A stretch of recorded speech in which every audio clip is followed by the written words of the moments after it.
তৃণমূল জমানায় কলকাতা পুরসভায় কালীকথা মেয়র থাকাকালীন ফিরহাদ হাকিমের ওএসডি ছিলেন এই কালীচরণ বন্দ্যোপাধ্যায়। তার নির্দেশ ছাড়া নাকি পুরসভায় একটা পাতাও নড়ত না। তারাতলা বিপর্যয়ে স্ক্যানারে সেই কালীচরণ বন্দ্যোপাধ্যায়।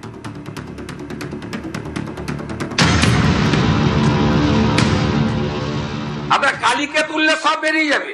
কলকাতা কর্পোরেশনে কালী না বললে কোনো প্ল্যান হয় না। আর Kali appointed by Camac street সবাই জানে। আর এই কালী বাইপাসের পাশে আপনাদের তৃণমূল ভবন বানাচ্ছে 200 কোটি টাকা দিয়ে, আর এখান থেকে টাকাটা তুলে ওখানে পাঠায়। আমরা সব জানি, সব বের করেছি, আমরা এফআইআর হয়েছে, আরো ব্যবস্থা নিচ্ছি। বিধানসভায় মুখ্যমন্ত্রীর মন্তব্যের পরেই শুরু হয় জল্পনা। কে এই কালী? কলকাতা পুরসভার অন্দরমহল বলছে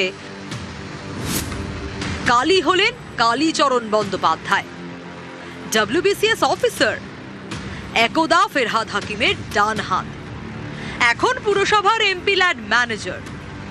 ফিরহাদের আমলে নাকি কালীর নির্দেশ ছাড়া কলকাতা পুরসভায় একটা পাতাও নড়ত না। চেতলাতে কালী পুজো তো বিখ্যাত। তো এই যারা মেয়রের ঘরে, অর্থাৎ ফিরহাদ হাকিম যখন মেয়র ছিলেন তার ঘরে যদি কেউ প্রবেশ করতে চাইতো, কে যদি পা রাখতে চাইতো, তাহলে তাকে নাকি কালী প্রণাম করে যেতে হতো।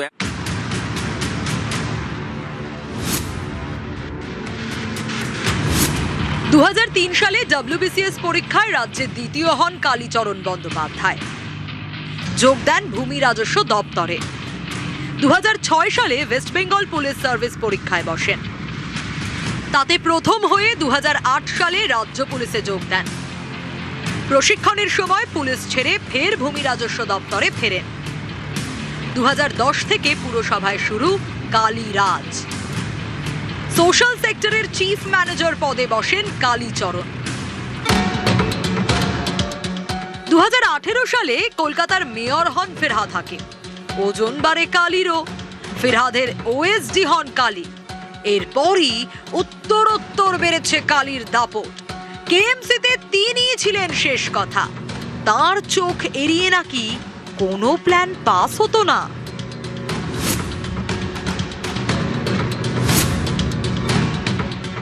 দু 2010 থেকে কলকাতা পুরসভায় সোশ্যাল সেক্টরে তিনি চিফ ম্যানেজার পদে নিয়োগ ছিলেন এবং ফিরহাদ হাকিম যখন এর আগে মেয়র পরিষদ ছিলেন রোডস বিভাগের, তখনও তিনি তার আত্মসহায়কের কাজ করেছেন। এবং তারপর যখন ফিরহাদ হাকিম 2018 সালে আবারও কলকাতা পুরসভায় মেয়র হিসাবে তিনি আসেন, তখন তিনি তার আত্মসহায়ক হন এবং তার সঙ্গে অফিসার অন স্পেশাল ডিউটি হিসেবে কলকাতা পুরসভার মেয়র বিভাগে তিনি আসেন। কালীর নামে একাধিক অভিযোগ রয়েছে। অভিযোগ, অভিষেক বন্দ্যোপাধ্যায়ের নাম করে তোলা তুলতেন তিনি। 2024 সালের 26শে সেপ্টেম্বর শেক্সপিয়ার সরণি থানায় অভিযোগ দায়ের হয়। অয়ন ঘোষ দস্তিদার নামে এক ব্যক্তি অভিযোগটি করেছিলেন। শোনা যায় এই অয়ন নাকি ক্যামাক স্ট্রিটেরই কর্মী। এরপরই আসরে নামেন ফিরহাদ হাকিম। অনেকে বলেন অয়নের করা অভিযোগ নাকি বেশি দূরে এগোয়নি, কোনো এফআইআরও দায়ের হয়নি। কালীর দাপট অব্যাহত থাকে। যদি এরকম কোনো কমপ্লেন থাকে তো আমাকেই দিতে পারতো, আমি ইনকোয়ারি করাতাম। বিভাগীয় ইনকোয়ারি করাতাম। নিশ্চয়ই করাতাম। তারাতলা বিপর্যয় এবার স্ক্যানারে সেই কালীচরণ। আমরা কালীকে তুললে সব বেরিয়ে যাবে। কলকাতা কর্পোরেশনে কালী না বললে কোনো প্ল্যান হয় না। আর Kali appointed by Camac street. Kolkata থেকে আবির ঘোষাল এবং বিশ্বজিৎ সাহা, নিউজ 18 বাংলা।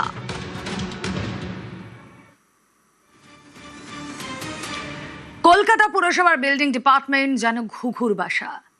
অভিযোগ, টাকা দিলেই কাজ হাসিল, প্ল্যান পাস। সত্যি কি তাই? কোন পথে বহুতল তৈরির অনুমোদন মেলে? আইনের ফাঁক গলে কিভাবে তৈরি হয় বেআইনি নির্মাণের জাল?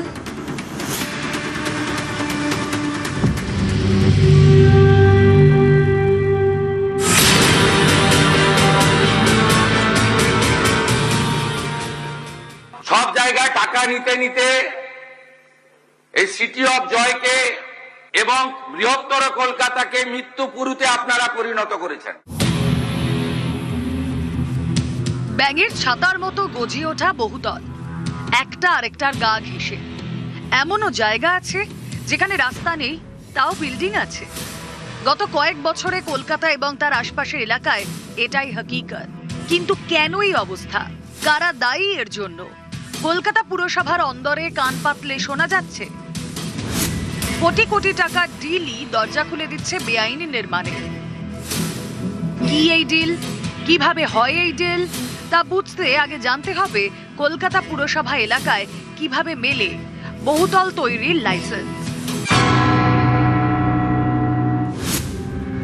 বহুতল তৈরির আগে অনুমতি নিতে হয় কলকাতা পুরসভার কাছ থেকে, বিল্ডিং প্ল্যান পাশ করাতে হয় পুরসভা থেকে।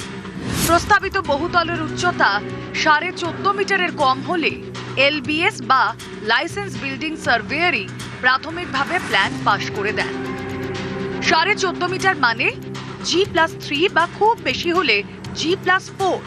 কিন্তু প্রস্তাবিত বহুতলের উচ্চতা 14.5 মিটারের বেশি হলে আর্কিটেক্ট মাস্ট। সেক্ষেত্রে সেই বিল্ডিং প্ল্যানে পুরসভার প্যানেলভুক্ত আর্কিটেক্টের ছাড়পত্র লাগে। প্ল্যান পাশ হলে শুরু হয় বহুতল নির্মাণের কাজ। মাটি পরীক্ষার দায়িত্বে থাকেন Jio technical engineer, structural engineer. গোটা নির্মাণ প্রক্রিয়ার সঙ্গে যুক্ত থাকেন, খতিয়ে দেখেন নিয়ম মেনে নির্মাণ হচ্ছে কিনা। তৃণমূল জামানায় বহুতল নির্মাণের কাজকে সহজ করতে ওয়ান উইন্ডো সিস্টেম চালু করা হয়। এই ওয়ান উইন্ডো সিস্টেমের ফলে বহুতলের প্ল্যান পুরসভায় জমা দিয়েই নির্মাণ কাজ শুরু করা যেত। প্ল্যান পাশ হওয়া পর্যন্ত অপেক্ষা করতে হতো না। এ তো গেল নিয়মের কথা। যেখানে নিয়ম সেখানেই নিয়ম ভাঙার খেলা। পুরসভার অন্দরে কান পাতলেই শোনা যাচ্ছে বেনিয়মের নানা অভিযোগ। শোনা যাচ্ছে 14.5 মিটারের কম উচ্চতার যে বহুতল অর্থাৎ ছোট বিল্ডিং, সেখানে নাকি স্ট্রাকচারাল ইঞ্জিনিয়াররা যেতেনই না।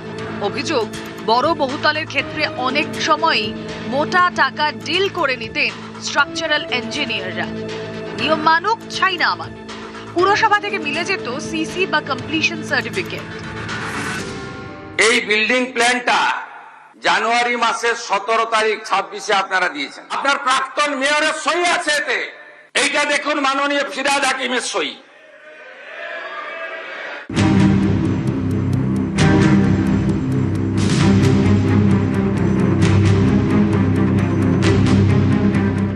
তারাতলার যে নির্মীয়মান বিল্ডিং এতগুলো মানুষের প্রাণ কেড়ে নিল, এই হলো সেই বিল্ডিং তৈরির ছাড়পত্র। দেখুন, উপরে জলজল করছে কলকাতা পুরসভার বিল্ডিং ডিপার্টমেন্টের নাম। অনুমোদন দেওয়া হয় 2026 সালের 17 জানুয়ারি। যে দুই অফিসার অনুমোদন দেন তাদের নাম সুপ্রতিম চৌধুরী এবং শান্তনু দত্ত। বুধবারের বিপর্যয়ের পর স্ক্যানারে সবার ভূমিকা। নিউজ 18 বাংলা। তারাতলা নিয়ে ফিরহাদকে নিশানা কুণালের। দায় থাকলে প্রাক্তন মেয়রকে গ্রেফতার করা হোক। গোডাউন বিপর্যয়ে বিস্ফোরক দাবি বেলেঘাটার বিধায়কের। আর এর দিকে বিল্ডিং প্ল্যান পাশ নিয়ে দায় এড়িয়েছেন ফিরহাদ হাকিম।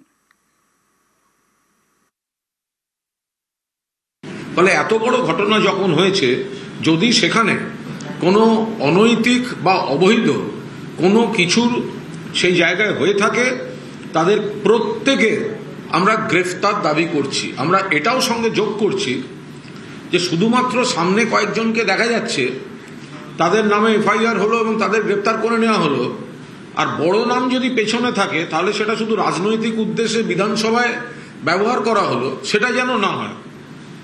যদি প্রাক্তন মেয়র তার কোনো দায় থাকে তাহলে তাকে অ্যারেস্ট করা হোক।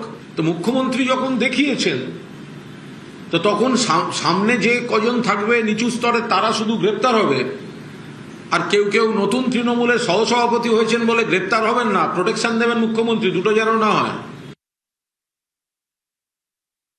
প্ল্যান স্যাংশন হয় বিল্ডিং ডিপার্টমেন্ট।